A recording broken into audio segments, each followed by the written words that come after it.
C'est que les cadences sont déjà trop fortes, les salaires sont pas assez élevés pour ce qu'on travaille.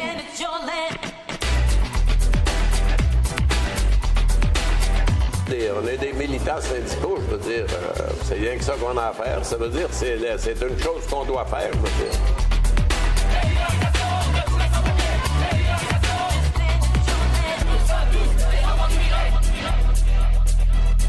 Si ça n'avait pas été de l'appui des femmes, des grévistes et des mères et de l'appui de la population qu'on aurait perdu cette grève-là.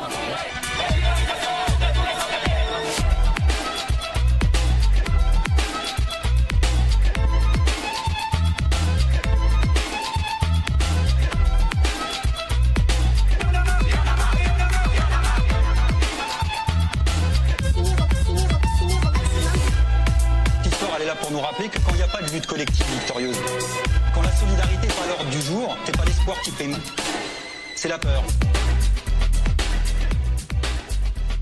C'est la peur. Action en direct, c'est une émission qui traite à chaque 2 semaines d'actualité syndicale, de conditions de travail, de culture et d'histoire militante. Notre objectif est de montrer le point de vue des travailleuses et travailleurs et de discuter d'enjeux qui les concernent directement à travers des chroniques et des entrevues. On ne croit pas à la neutralité. Ainsi, on prend le parti des précaires, des sans-emploi, de celles et ceux qui se font couper et qui sont les premières cibles de l'austérité.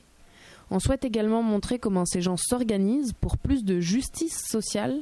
Notre émission vise donc aussi à diffuser les initiatives de syndicats et de groupes politiques et à l'occasion de présenter des capsules sur leur histoire. Action en direct est produite par des membres du syndicat industriel des travailleuses et travailleurs, aussi connu sous son nom anglais, l'IWW, pour Industrial Workers of the World. Il s'agit d'un syndicat qui a fait son apparition aux États-Unis en 1905 et qui misait sur la solidarité de classe en organisant ensemble les travailleuses et travailleurs de différents métiers au sein d'une industrie plutôt que par corporation de métiers comme c'était assez courant à l'époque. Pour donner un exemple concret actuel, il s'agirait d'organiser dans un même syndicat les secrétaires, les concierges et les enseignants-enseignantes d'une école plutôt que de manière isolée selon leur métier. Dès sa fondation, le IWW défend des principes révolutionnaires et anticapitalistes et se distingue des autres syndicats en admettant dans ses rangs les femmes, les immigrés et les afro-américaines américains. Aujourd'hui, le IWW ne fonctionne plus exactement sous la même formule de membership. C'est une organisation syndicale progressiste et de solidarité qui fait de la mobilisation sur le terrain en dehors des voies traditionnelles. On organise nos milieux de travail sur des bases égalitaires et autogestionnaires. On aide des travailleuses et travailleurs à récupérer des salaires volés par leur employeur avec notre campagne Réclame ta paye. On va à la rencontre des employés en lutte dans différents secteurs et on leur apporte du soutien. Vous écoutez Action en direct sur les ondes de Radio Centre-Ville au 102.3 FM, votre émission d'actualité syndicale et de culture militante. On est le jeudi 10 mars. Mon nom est Camille et je serai l'animatrice pour l'émission d'aujourd'hui. Donc, on est de retour après une pause de 2 semaines. Donc, l'émission, malheureusement, n'a pas eu lieu. Mais nous sommes de retour pour parler du travail des personnes immigrantes et du travail précaire. Donc, pour commencer, un bref tour de table. D'abord, pour commencer, Tristan, tu vas nous parler d'un organisme, c'est bien ça? Oui, l'organisme en bas de l'échelle. Je vais remplacer pour cette fois-ci la chronique juridique. Et ensuite, on va recevoir en entrevue une travailleuse, Viviana, de l'usine Sérigraphie Richford qui a fermé il y a quelques mois. Par la suite, on va recevoir Nick, qui est militant au sein du COBP et aussi membre de l'IWW. Bonjour. Thanks for having me. Et enfin, Félix va nous présenter une chronique culturelle qui va parler d'un film qu'il a vu pour nous. Oui, donc aujourd'hui, j'ai la joie de vous présenter une chronique sur le film Bread and Roses de Ken Loach, réalisé en 2000. Ce sera le premier film de fiction que je vous présente lors de ma chronique. Et puis, j'ai bien hâte de vous le présenter. Donc, sans plus tarder, aujourd'hui, Tristan, tu remplaces la chronique juridique qui va faire son retour à la prochaine émission. Et j'en profite pour vous parler de l'organisme au bas de l'échelle. Alors, je vais être rapide. Le but, c'est pas de rentrer dans les détails, mais de vous donner l'envie, vous-même, de partir à la quête de vos droits. Car c'est bien de cela qu'il s'agit ici, connaître ses droits et les faire respecter. Au bas de l'échelle, c'est un organisme basé à Montréal qui apporte de l'assistance et de l'information aux travailleuses et travailleurs non syndiqués, comme par exemple les personnes employées par les agences de placement. Et donc voilà, c'est à eux et elles que toute une partie de la documentation est dédiée. Donc, tu nous parles de documentation? En effet, cet organisme propose des formations, mais si je le connais, c'est avant tout pour son site internet et la mine d'or d'informations dont il regorge. Les sujets abordés sont très variés et vous trouverez toutes les réponses à vos questions dans les parties vos droits au travail et nos documents. On apprend par exemple, à propos des agences de placement, que si certains employeurs ont recours à des agences de placement pour éviter la syndicalisation de leur établissement ou pour contourner l'application d'une convention collective, il est tout de même possible, sous certaines conditions bien sûr, pour les travailleuses et travailleurs d'agence de faire partie de la même unité et de se voir accorder les mêmes conditions de travail que les personnes qui ont été embauchées directement par l'entreprise cliente. Il y a également toute une rubrique très bien vulgarisée sur le harcèlement au travail où on pourra, en vérifiant 4 critères déterminants, savoir ce que la loi considère ou pas comme du harcèlement psychologique. Bref, en lisant ces lignes, on en saura plus sur des sujets aussi divers et variés que le salaire, les horaires ou encore les droits à des congés. Par contre, connaître ce site Internet, lire des textes, des lois, puis faire respecter ses droits en conséquence, c'est pas à la portée de tout le monde, surtout les gens qui sont privés d'une organisation ou d'un syndicat qui les soutient. En effet, c'est d'ailleurs pour cela que Au bas de l'échelle propose des formations destinées aux employés de la base, mais aussi aux intervenantes et intervenants qui travaillent, par exemple, pour des organismes communautaires qui aident à la défense de ces travailleuses et travailleurs au bas de l'échelle. Cet organisme part d'un constat que nous partageons. Tout seul, on n'est malheureusement pas grand-chose et les seules perspectives de lutte à long terme sont collectives. Une rubrique est consacrée d'ailleurs à la syndicalisation. Voilà ce que nous dit l'introduction. Plusieurs personnes non syndiquées, dont vous faites peut-être partie, tentent individuellement, avec beaucoup de courage, de se faire respecter par leur employeur. Malheureusement, il est souvent très difficile, voire même périlleux, d'agir seul. Pour améliorer ses conditions de travail, il faut se regrouper. Le meilleur moyen de le faire, c'est encore de se donner un syndicat afin de pouvoir négocier une convention collective avec l'employeur. Un syndicat, c'est un instrument que se donnent les travailleuses et travailleurs pour défendre leurs intérêts avec plus de force et ainsi améliorer leurs conditions de travail. Et là, je faisais une citation du site Au bas de l'échelle. Voilà, je vous invite à découvrir cet organisme et son site internet Au bas de l'échelle, ses formations et son site internet, et puis évidemment à diffuser l'information autour de vous, car comme nous le montre toutes les 2 semaines la chronique juridique de Action en direct, le droit existe et il peut être un excellent bouclier, à condition bien sûr de le connaître et de s'en servir. Dans cette chronique, on a beaucoup parlé de se défendre, de se protéger à l'aide du bouclier qui est le droit. N'oublions pas bien sûr qu'il existe d'autres stratégies plus offensives et qu'un syndicat combatif est le lieu idéal pour les exercer. Pour rappel enfin, Au bas de l'échelle, c'est un site internet comme j'ai déjà dit, www.aubasdelechelle.ca. C'est aussi une page Facebook qui est très dynamique.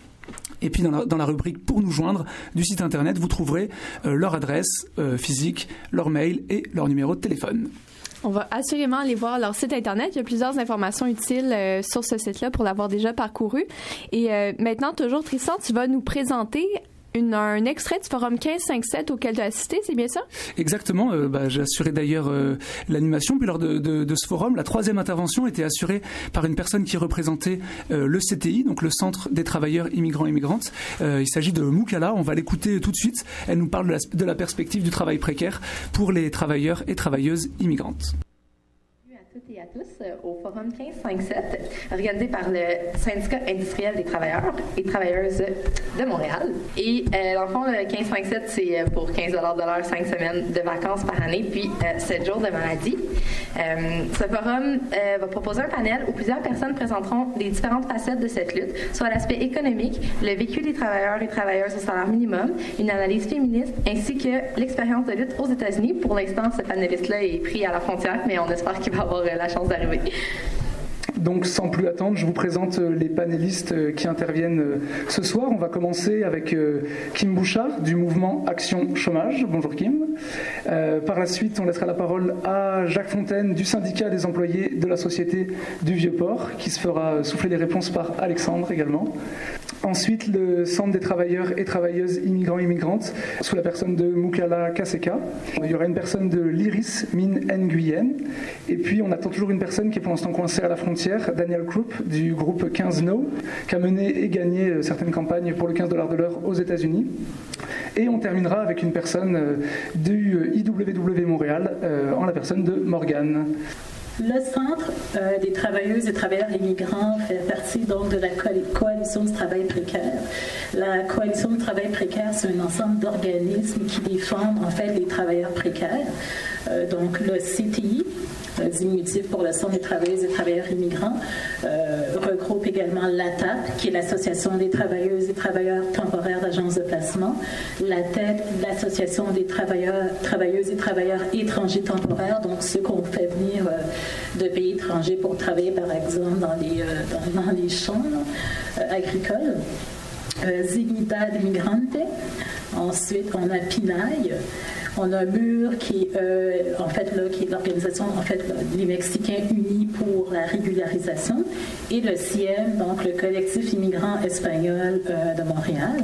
Donc tous ces organismes sont membres de la coalition du travail précaire, et ensemble donc on demande donc un salaire minimum à $15 de l'heure et justice pour évidemment donc, améliorer les conditions de vie des travailleurs précaires afin qu'ils puissent vivre dignement. Donc, juste pour vous, donc, j'ai une petite définition de ce qu'est la précarité. En fait, la précarité, c'est l'incertitude de conserver ou de récupérer une situation acceptable dans un avenir proche. Donc, grosso modo, là, la précarité se définit un peu comme une espèce de fragilité. Donc, quand on parle de travailleurs précaires, on parle de travailleurs qui sont dans une état de fragilité, qui ont des conditions de travail, très, fragiles, entre guillemets, ce qui fait en sorte que leur avenir est toujours incertain, leur situation au travail est toujours incertaine, et on se bat un peu pour améliorer leurs conditions de vie, pour qu'ils puissent avoir davantage une paix d'esprit, un peu comme les travailleurs qui occupent des bons emplois stables, avec des bonnes conditions de travail, puis des REER et tout le tralala. Donc, le CTI, donc, on a le CTI, le Centre des travailleuses et travailleurs immigrants. De façon générale, donc, quand on parle de travailleurs immigrants, on parle donc de travailleurs qui sont nouvellement arrivés et qui ont une connaissance minime, évidemment, donc de leurs droits en tant que travailleurs, de leurs droits au travail. Souvent, ces travailleurs, vous le savez, sont à la merci de l'abus d'employeurs, parce que c'est des gens qui viennent d'arriver, souvent qui maîtrisent peu le français, puis ils ont pas juste d'occuper les premiers emplois qu'on leur offre, hein. Et puis les employeurs savent que c'est des gens qui veulent à tout prix travailler, donc souvent ces gens-là sont à la merci d'abus de leur employeur. Et de façon générale, donc, ces travailleurs immigrants occupent les emplois les plus précaires, les emplois donc au salaire minimum, évidemment. Travaillent au noir également beaucoup dans certains cas, dans la restauration énormément, donc occupent des emplois les plus précaires au salaire minimum, les emplois que les gens d'ici de façon générale, pas seulement on va dire les Québécois de souche, mais même par exemple donc, les comités culturels qui sont moins ça fait des générations qui sont au Québec, par exemple, les emplois que personne ne veut occuper.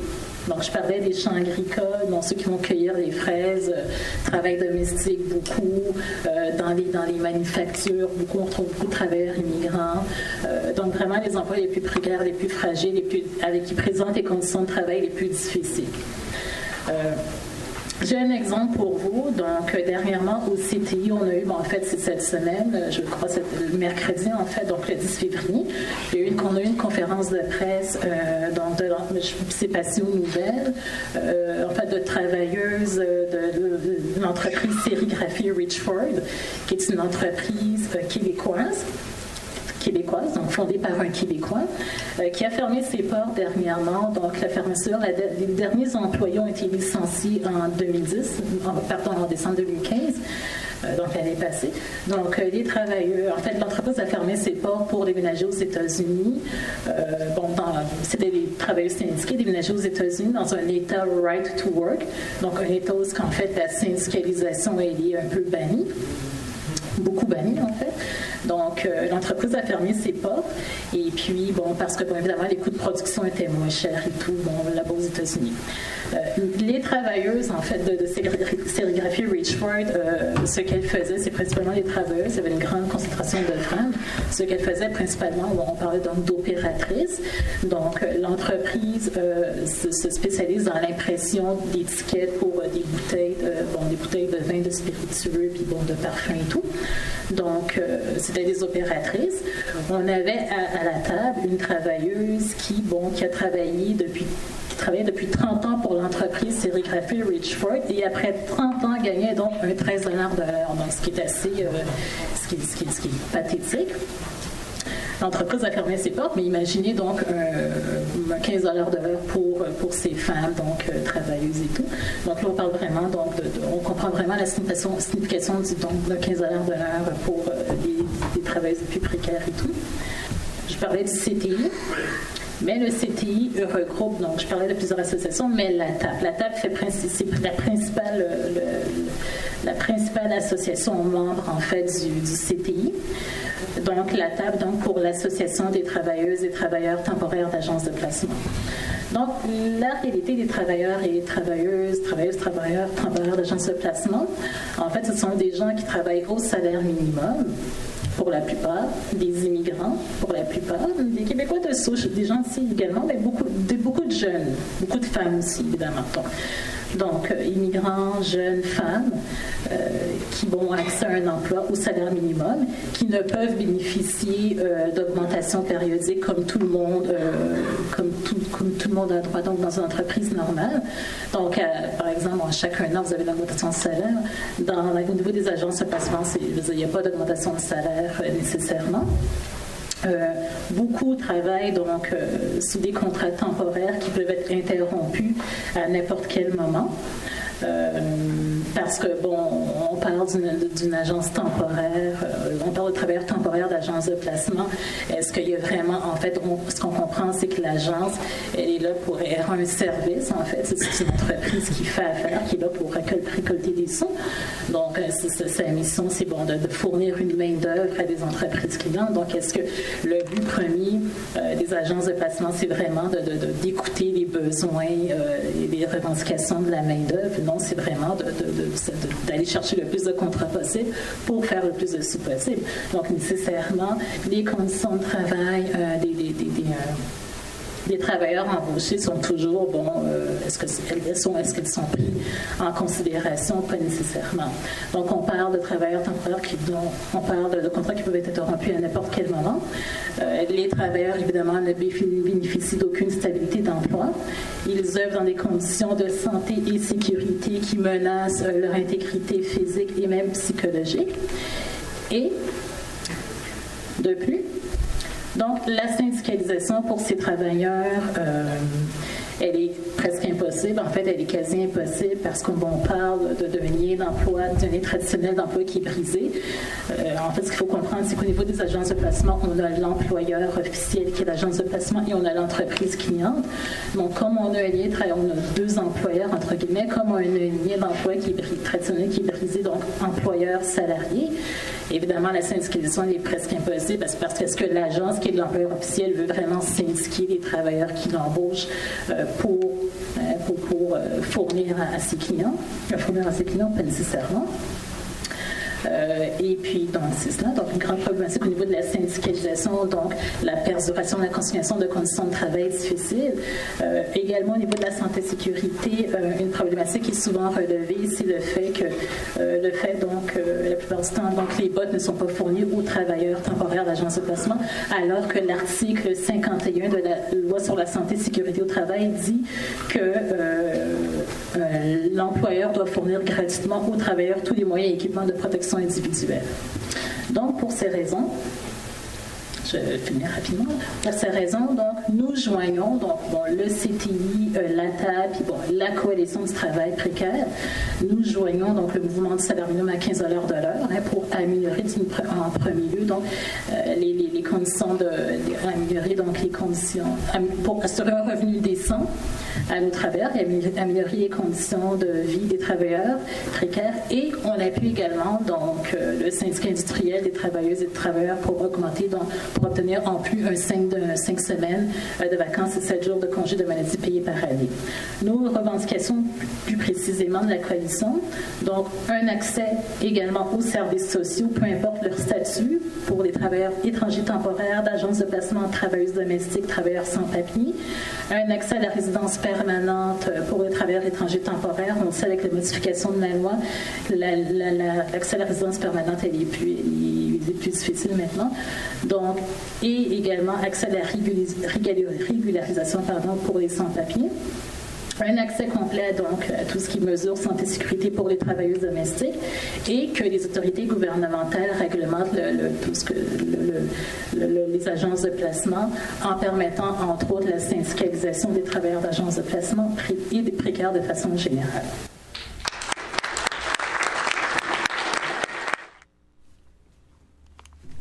Vous écoutez toujours Action en direct sur les ondes de Radio Centre-Ville au 102.3 FM, votre émission d'actualité syndicale et de culture militante. Donc, on venait d'entendre un extrait du forum 1557 au sujet du Centre des travailleurs immigrants et travailleuses immigrantes. On va se quitter pour une brève pause musicale et au retour, on sera avec Viviana et Mustapha pour parler de l'usine sérigraphie Richford qui a fermé ses portes il y a quelques mois.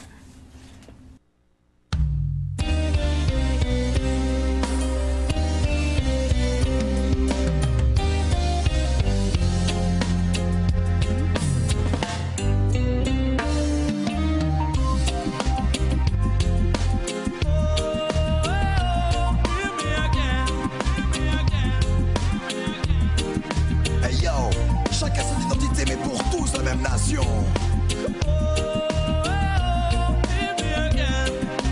Chacun sa culture, mais pour tous le même pays. Mais on est sûr que tout ce qu'ils veulent, c'est une France qui ferme sa gueule. Une fois de plus, la machine est lancée. Tout ce qu'ils veulent, c'est une nation comme ils veulent. Une fois de plus, la sentence est tombée. Tout ce qu'on veut, c'est se sentir chez soi. Face à l'adversité, ici je reste. Tu fermes ta porte, mais t'es le bienvenu chez moi. J'attaque les envies de me voir quitter ce pays. J'attaque pour mes frères la morale et l'objet. J'attaque comme le pensée loi. J'attaque mensonge et mépris. J'attaque et dans ton tact une putain d'ironie. J'traque ton discours, j'traque ton air fier. J'traque tous tes hommes quand ils renvoient les charters. Même les plus tranquilles deviennent vénères en temps de guerre. Give me the fire, hey oh, give me the fire, hey oh Lord. Enfants d'immigrés, tout ce qu'on fait, nos parents nous donnent le droit de ne pas douter de ce que l'on est, de ce qu'on fait là. Les valeurs se perdent, aucun hymne ne les ramènera. Mes couleurs au drapeau car toi ne suffisent pas. On ne choisit pas où on n'est pas toujours où on va. Frères sans papier, donnons-leur au moins le choix. On tue même les hommes, certains deviennent des proies. On crée des lois pour ça. Tout ce qu'ils veulent, c'est une France qui ferme sa gueule. Une fois de plus, la machine est lancée. Tout ce qu'ils veulent, c'est une nation comme une idole. Une fois de plus, la sentence est tombée. Tout ce qu'on veut, c'est se sentir chez soi. Face à l'adversité, ici je reste. Tu fermes ta porte, mais t'es le bienvenu chez moi. Mon identité grandit sans cesse.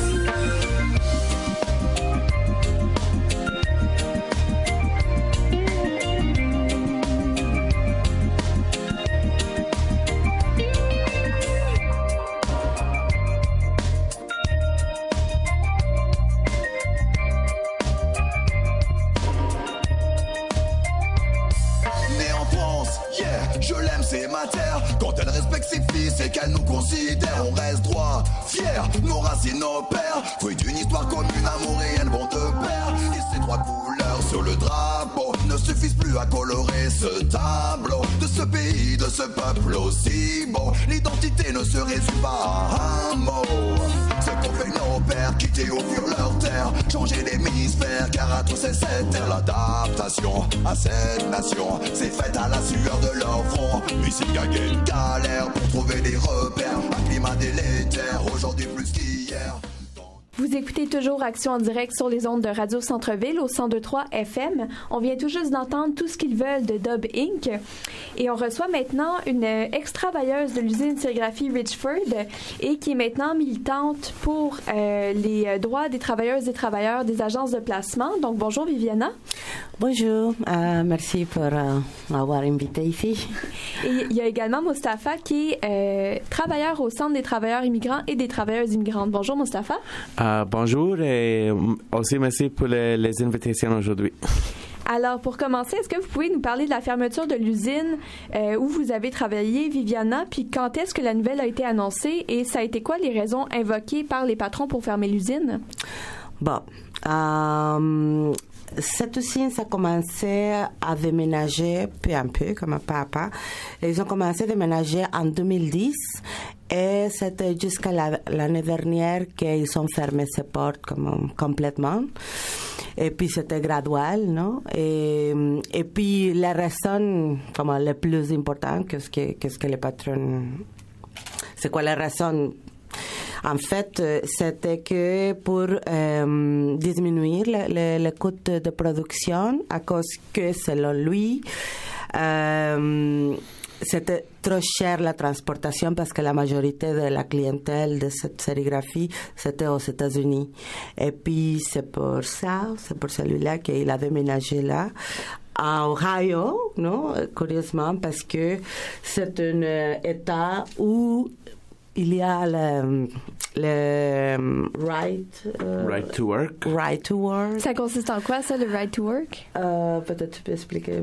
Le right to work, c'est dans la loi de travail dans les États, dans les États-Unis, contre la syndicalisation.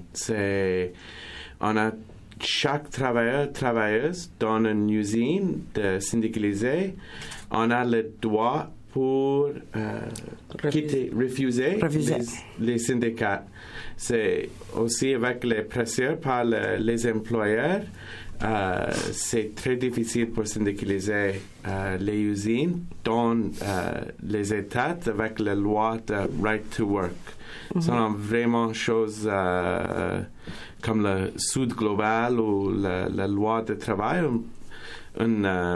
pour inviter le capital pour dans les États avec la loi de right to work. Donc, ça a été progressivement délocalisé vers l'Ohio, finalement, les activités de l'usine. Puis, vous ont annoncé la fermeture quand exactement?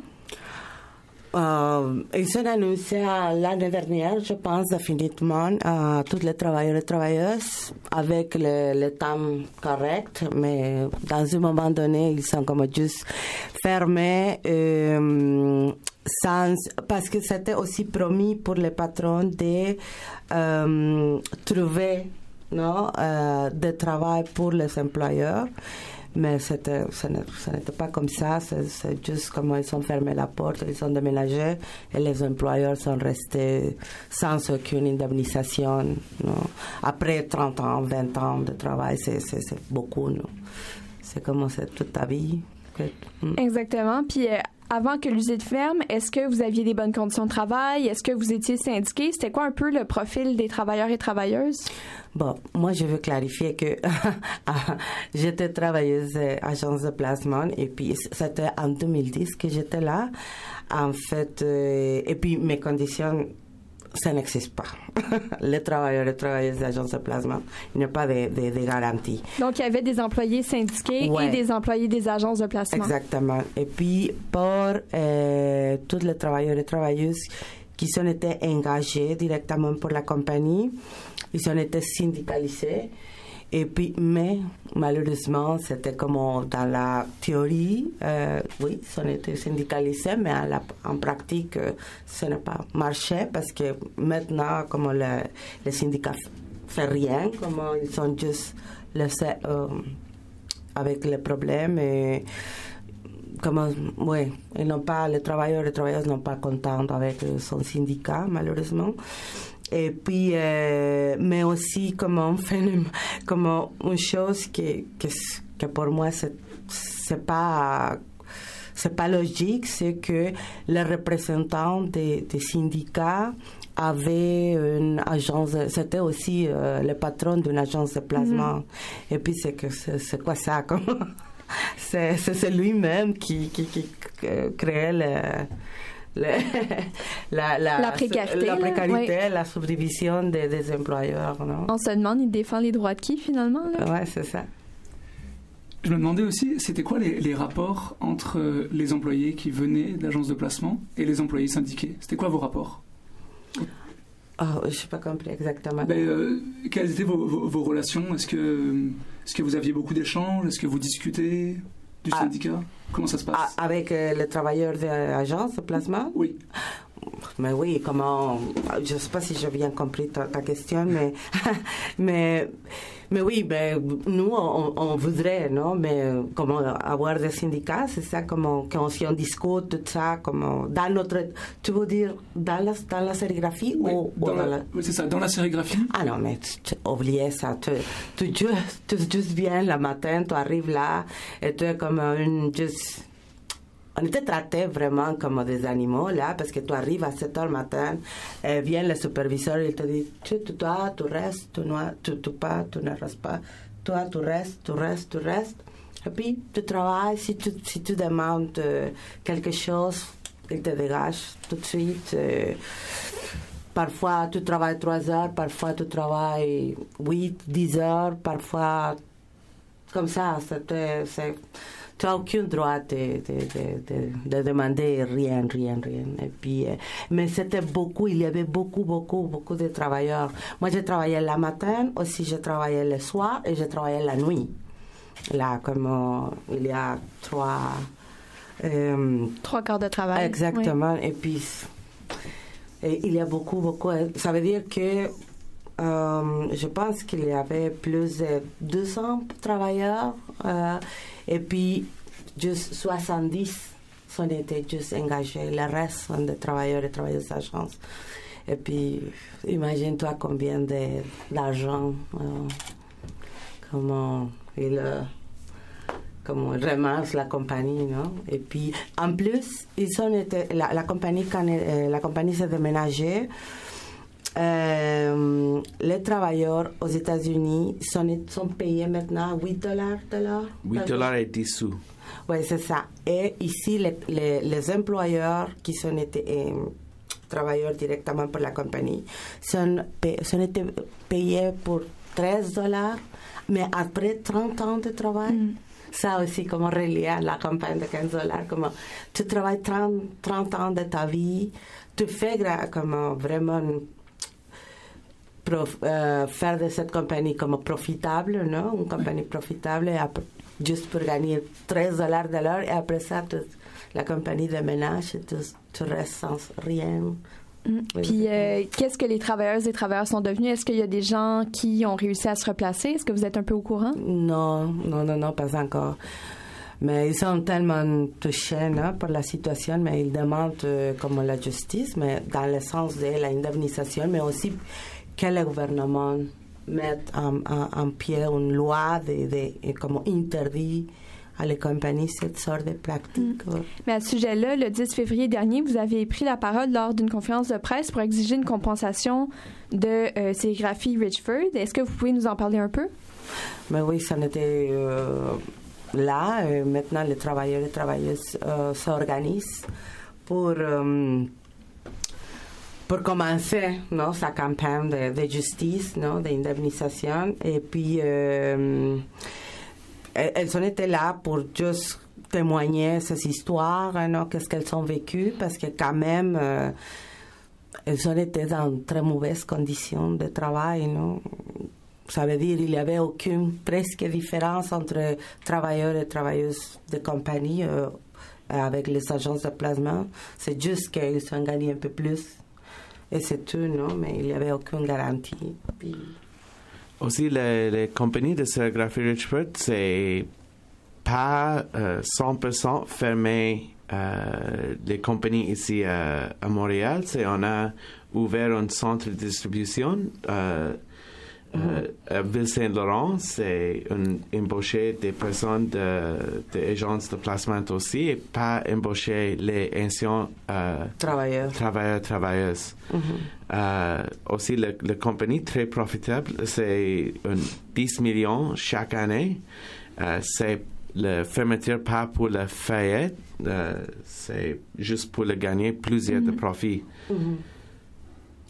Je me demandais aussi, parce que, bon, à la lumière de ce que vous avez dit depuis le début de l'entrevue, beaucoup des travailleurs semblent avoir donné leur vie à cette compagnie et avoir donné des années de leur vie, comme 30 ans de leur vie, c'est énorme. C'est énorme. À la lumière de ça, comment est-ce que vous vous sentez, vous, quand vous apprenez du jour au lendemain que vous retrouvez dans une situation précaire où vous n'avez pas le contrôle sur ce qui se passe? C'est quoi au niveau humain, quel est le sentiment qui est ressenti quand ça arrive, ce genre de choses-là? Ouf, mais c'est comme, de toute façon, c'est très humiliant, non? Comme, vraiment, c'est pas la dignité, c'est comme, c'est un droit de vivre bien, de travailler avec de bonnes conditions, c'est comme, je sais pas, mais, par exemple, moi, j'étais pas capable de travailler là 2 mois. Et puis, quand je pense à des travailleurs et travailleuses qui sont dédiés à sa vie, parce que quand tu les écoutes parler, elles te disent, on était très jeunes quand on a commencé à travailler là, non? Comme, la compagnie était super petite, non? On a donné notre énergie, tout ça. Nous sommes blessés par vie, comme, non? Quand même, la Commission de santé et sécurité, plusieurs fois, refusait des maladies professionnelles quand les femmes sont développées à cause du travail physique très dur. Et puis finalement, il y a des marques dans son corps de son travail qui sont apportées. Et puis, comme quand c'est tellement, ça te fâche, non? Comme ça vient la rage de dire, mais pourquoi c'est comme ça? Pourquoi on n'a pas le droit d'avoir un bon salaire ou de bonnes conditions de travail?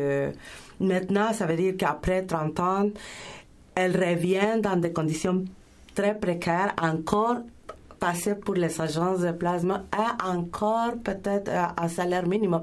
C'est le plus sûr. C'est sûr qu'ils vont recommencer à salaire minimum.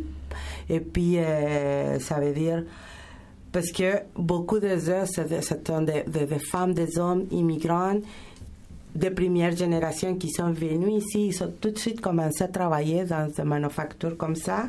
Et puis, ça veut dire que l'éducation, tout ça, c'était pour les enfants, oui. Et puis, si tu n'as pas une formation, comme allons dire quelque chose qui peut te permettre d'arriver à une autre sorte de travail, tu vas revenir certainement à une manufacture, mais tu vas recommencer avec le minimum après non? Et de plus, tes énergies sont déjà allées, non? Et puis c'est comme, ouf, ouais, c'est ta touche, comme il y a beaucoup encore pour quoi lutter, non?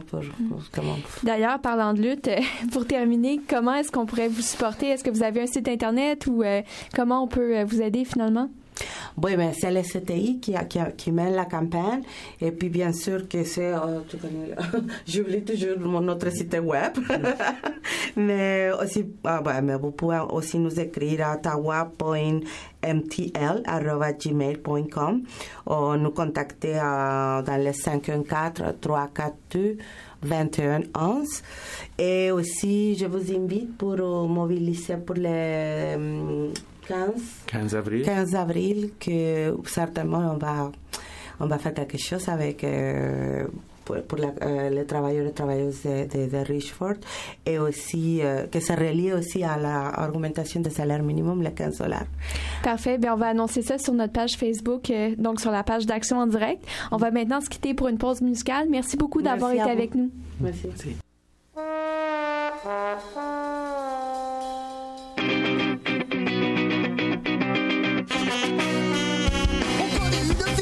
Juste la battelle, pas de chance pour incarner les Marocains. Elle étudie à la fac comme beaucoup de ses francs, et pour gagner sa vie elle garde les enfants. Mais tout irait bien dans le meilleur des mondes si les flics ne faisaient pas leur putain de ronde. Car j'ai oublié de vous préciser que notre ami en France est indésiré. La carte de séjour lui est refusée. L'administration veut l'exiler. Qui va t'arrêter? Qui va t'enfermer? T'expulser, c'est l'État français, c'est l'État français.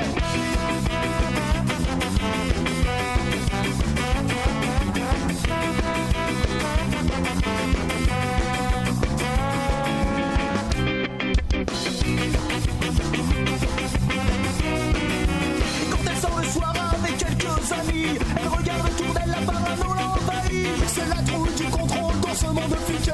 Insulter ses vies sont trop souvent pratiquées. Alors l'espace d'une nuit, elle oublie la menace. C'est ton bras d'un jeune type qu'elle s'en prélasse. Il aimerait bien continuer avec elle, mais ses chers concitoyens sont formés. Leur union est une offense à leur pays. Ils commencent la France et ta vie finie. Qui va t'arrêter? Qui va t'enfermer? Qui va t'expulser? C'est un Français, c'est un Français.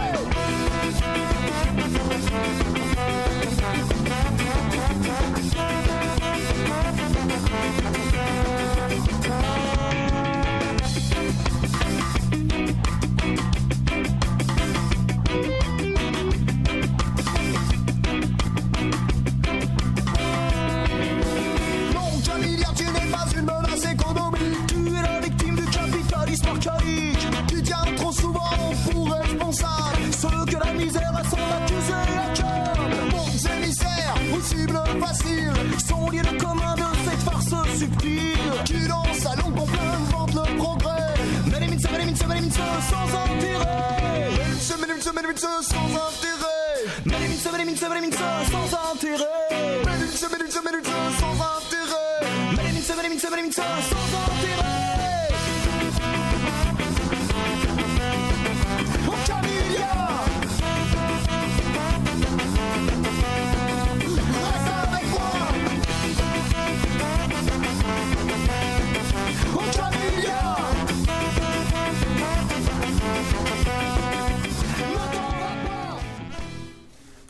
On écoutait la chanson Camélia du groupe Yabasta.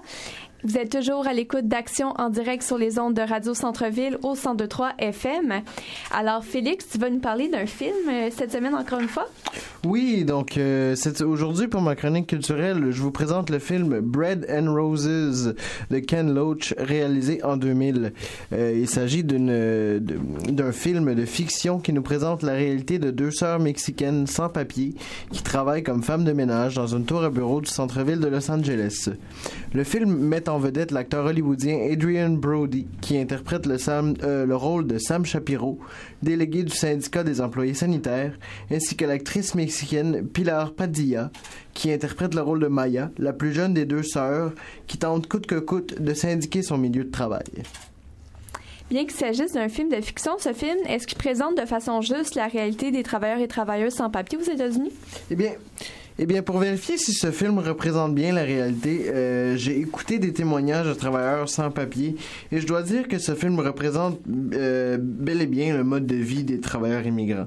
Par mode de vie, je parle de la précarité dans laquelle ces travailleurs et travailleuses se trouvent et qui, du même coup, se répercute sur leur vie en entier et donc leurs familles aussi.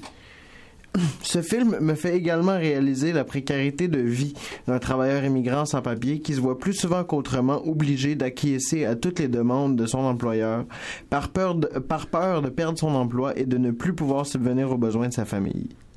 Et de quelle façon le processus de syndicalisation est présenté dans le film? Le processus de syndicalisation est présenté de façon très réaliste, puisque tout ce processus commence avec une rencontre des employés de maintenance avec deux délégués syndicaux qui tentent de les convaincre de l'importance de se syndiquer. Bien évidemment, certains des employés ont peur pour leurs emplois et refusent donc d'écouter le discours des organisateurs syndicaux. Par la suite, la direction de la compagnie sanitaire découvre la tenue de cette rencontre et utilise la fameuse méthode du diviser pour mieux régner et un climat de peur pour diviser les travailleurs et tenter d'éviter l'installation du syndicat dans ce milieu de travail. S'ensuit un long combat entre les travailleurs et la direction pour déterminer si le syndicat réussira à s'installer dans ce milieu ou non. Et ce sont quoi les méthodes que les travailleurs et travailleuses utilisent pour réussir à syndiquer? Les méthodes utilisées ne sont pas les méthodes typiquement corporatistes, c'est-à-dire qu'il n'y a pas de négociations typiques autour d'une table qui ont lieu. Les organisateurs syndicaux et les travailleurs dans ce film décident plutôt de prendre des moyens concrets pour arriver à leur fin.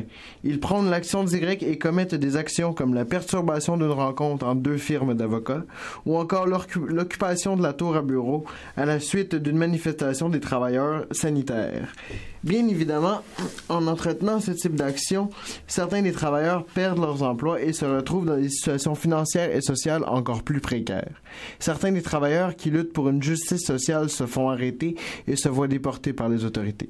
Toutefois, malgré les difficultés rencontrées durant le processus, les travailleurs et travailleuses sanitaires finissent par obtenir ce qu'ils revendiquaient. Et finalement, ce serait quoi tes impressions après avoir écouté ce film? Tout d'abord, je dois dire avoir été agréablement surpris par ce film de Ken Loach. Bien qu'il s'agisse d'un film de fiction, il représente de façon dynamique et véridique la situation des travailleurs immigrants sans papier aux États-Unis.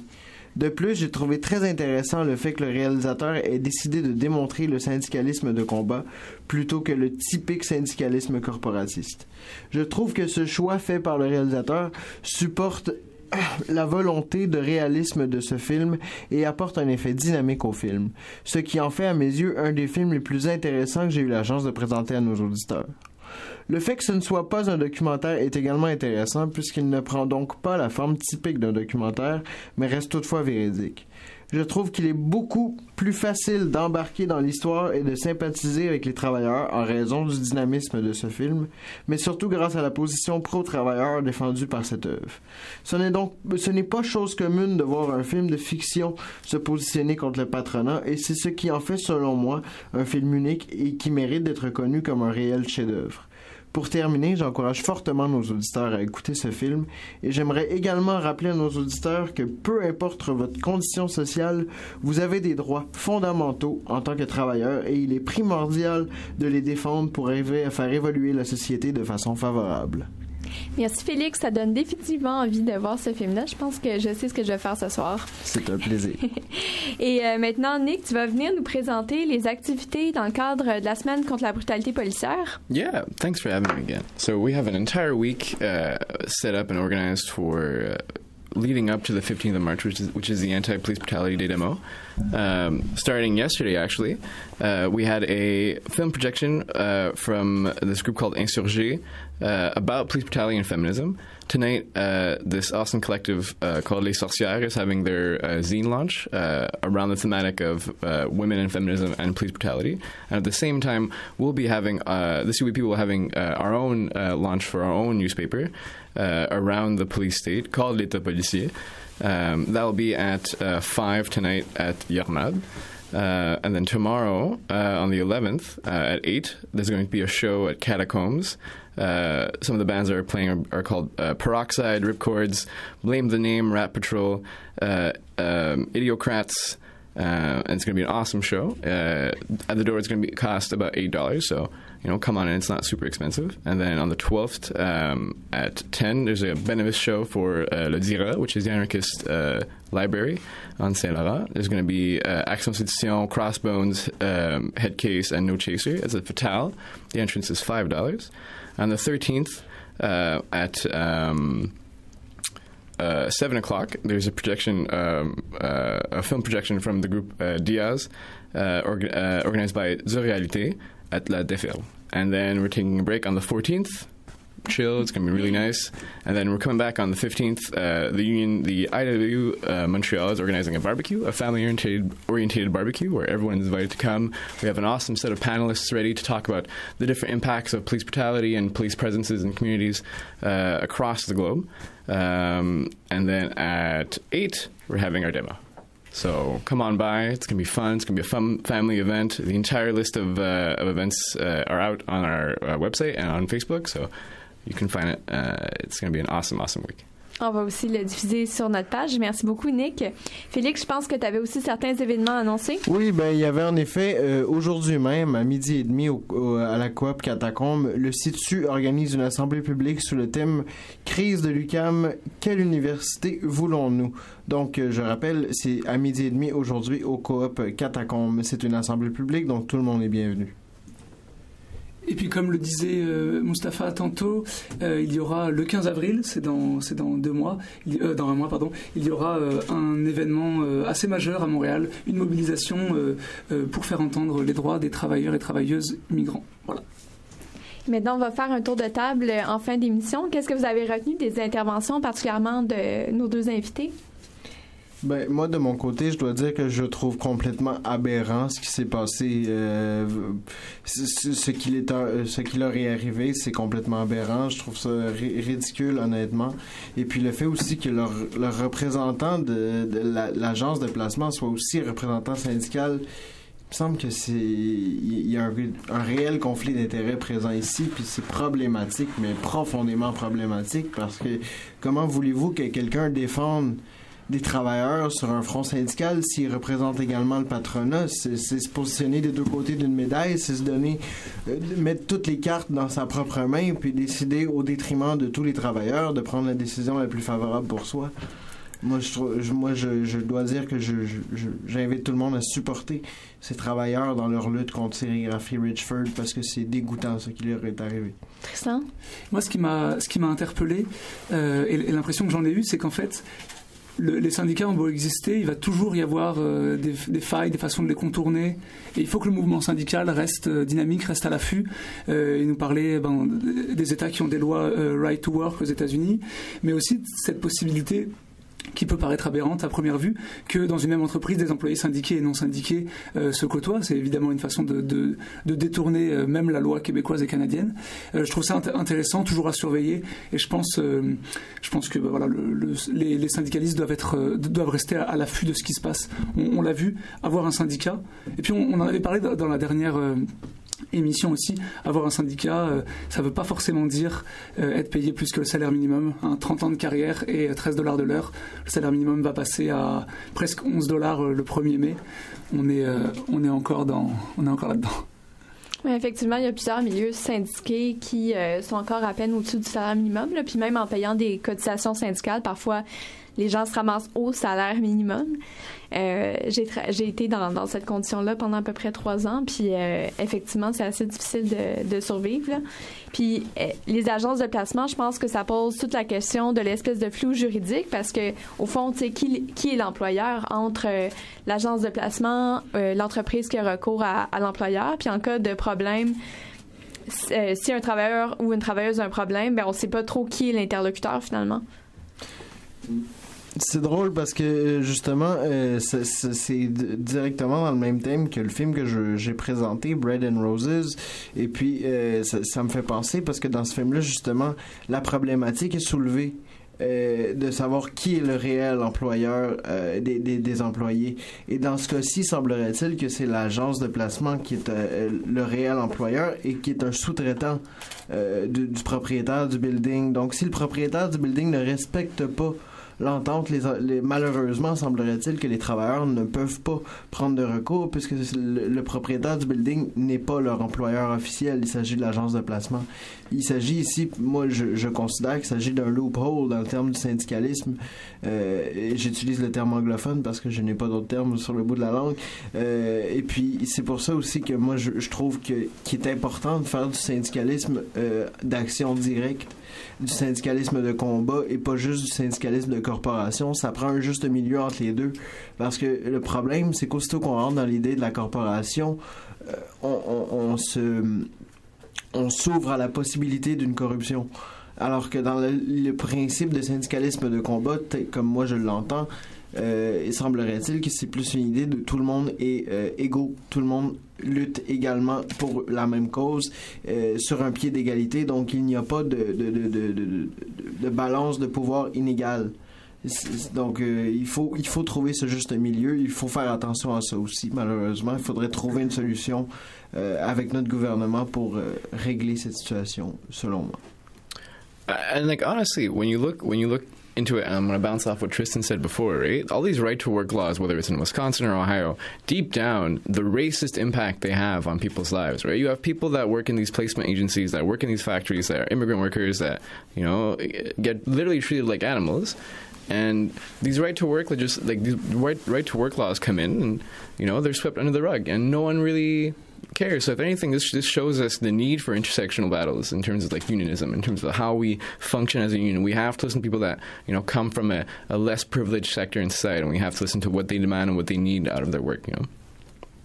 Oui, en fait, on l'a on l'a même pas dit pendant cette émission, tellement ça nous paraît évident, mais puis dans le cas des deux personnes qu'on a reçues aujourd'hui, mais souvent le travail, les travailleurs et travailleuses migrantes subissent aussi toutes les questions liées au racisme.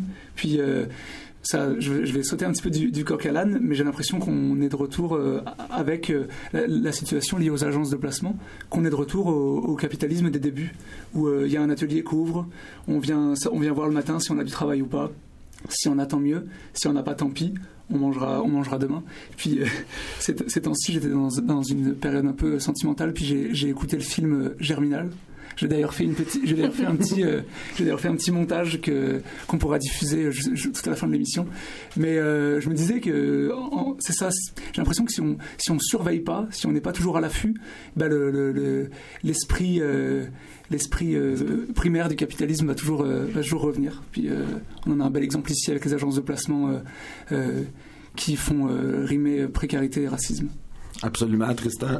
Je trouve que t'as bien raison. Ce qui est arrivé aux employés, aux travailleurs, travailleuses de la sérigraphie, on dirait que ça va probablement arriver ailleurs. Puis je pense qu'il faut se préparer, il faut être attentif aux demandes des travailleurs, travailleuses de la sérigraphie. Il faut les appuyer. Nous, au syndicat industriel des travailleurs, travailleuses, on travaille présentement une brochure juridique qui va expliquer les droits au travail. À sa plus simple expression, là, dans le but que ça soit vulgarisé, dans le but que ça soit en fait qu'on réapprenne nos droits, là, comment on pourrait dire ça, qu'on fasse nôtres les droits qui nous sont. Donc on travaille là-dessus, ça devrait sortir sous peu cette brochure juridique. Parce que sur ce que tu disais, Tristan, j'avais vu un reportage sur les agences de placement justement, puis c'est non seulement ils vont employer des gens de manière super précaire, mais ils vont aussi employer des gens au noir, essayer de les payer en dessous du salaire minimum, particulièrement quand c'est des personnes sans papier. Puis ils vont utiliser toutes sortes de méthodes, du chantage, etc. pour les faire travailler. Puis les gens se présentent le matin, souvent dans un parking de centre d'achat en périphérie là, de Montréal, sont emmenés dans un autobus, ils savent pas où est-ce qu'ils s'en vont. Puis, ils se ramassent à travailler toute la journée pour un employeur. La journée suivante, ça va être un autre employeur. Fait qu'il y a comme tu dis, on a l'impression finalement d'une espèce de retour là, au capitalisme du début du siècle, pratiquement. Je sais pas si j'ai juste le temps de raconter une anecdote, mais j'ai travaillé quelque temps pour une agence de placement. Et un matin, on prend un minibus, on roule 45 minutes en direction de l'aéroport, on arrive dans une usine pour travailler, il était 9h, je m'étais levé à 5h. Et puis là, on est 6 ou 7 hommes. Et là, le gérant de l'usine arrive et nous dit « Bah non, j'avais demandé des femmes. » Puis on est reparti. Bon, ben sur cette anecdote, on va se quitter. Merci à tous, merci à toutes. Vous avez écouté Action en direct sur les ondes de Radio Centre-Ville. On rappelle nos coordonnées, notre page Facebook, facebook.com/Action en direct. Notre adresse courriel, actionendirect@gmail.com. À dans 2 semaines. S'il baisse les prix, ça va chauffer. On peut pas continuer comme ça. Ça cassera un de ces 4 matins. La misère est trop grande. Et puis toutes ces usines qui ferment une à une. T'as des nouvelles de Pluchart? Oui, il m'a écrit. L'association internationale des travailleurs qu'ils viennent de créer à Londres marche très bien. Ils ont de plus en plus d'adhérents. Pour la première fois, les travailleurs du monde entier vont s'unir pour lutter à armes égales avec le patronat. Des bêtises. Votre Karl Marx, il en est encore à croire à l'évolution des forces naturelles, à vouloir discuter au grand jour avec les patrons pour obtenir des augmentations de salaire. Il faut allumer le feu aux 4 coins des villes, il faut tout raser. Quand il ne restera plus rien dans ce monde pourri, peut-être en repoussera-t-il un meilleur. Je crois pas qu'on doive en arriver là. L'ouvrier seul n'est rien. Rassembler représente une force. Nous aussi, il faut créer une section à Montsou.